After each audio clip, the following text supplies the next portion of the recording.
ওহ বাবা, কি গরম পড়েছে! এই গরমে একটা জিনিসই শুধু খেতে মন চায়, আর অন্য কিচ্ছু খেতে ভালো লাগছে না। দেখুন কি বানাচ্ছি।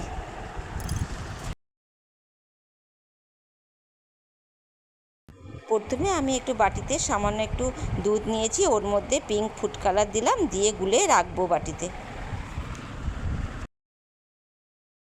এবার অন্যদিকে আমি 1 লিটারের দুধ জাল করে তার মধ্যে আমি আইসক্রিম মিক্সড আর চিনি দিয়ে নড়িয়ে ওটা বাটিতে আলাদা করে রেখে দিয়েছি। এদিকে একটা বাটিতে আমি যে ক্রিমটা আছে ওই ক্রিমটা আমি মিক্সড করছি ওই দুধটার মধ্যে।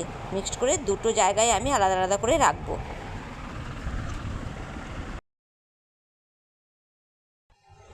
এবার যে লিকুইডটা করে রেখেছি সেটা দুটো বাটিতে করে নিলাম।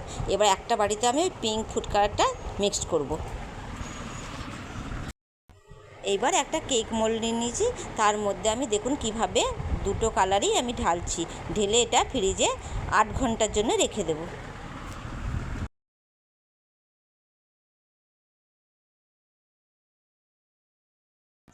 এবার 8 ঘন্টা হয়ে গেছে, সারা রাত রেখে দিয়েছিলাম। তারপরে আমি তার পরের দিন সকালে এর আইসক্রিমটা ডিমোল্ড করে আপনাদেরকে দেখাচ্ছি। এই যে পিস করে কাটছি, কেটে এবার প্লেটে সার্ভ করব।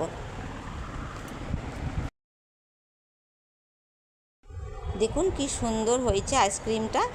2 in 1 আইসক্রিম কি সুন্দরভাবে আমি ডিমোল্ড করছি দেখুন। পিস করে তো কেটে দেখালাম, এবার দেখুন আইসক্রিম স্পুন দিয়েও আমি এটা তুলে দেখাচ্ছি।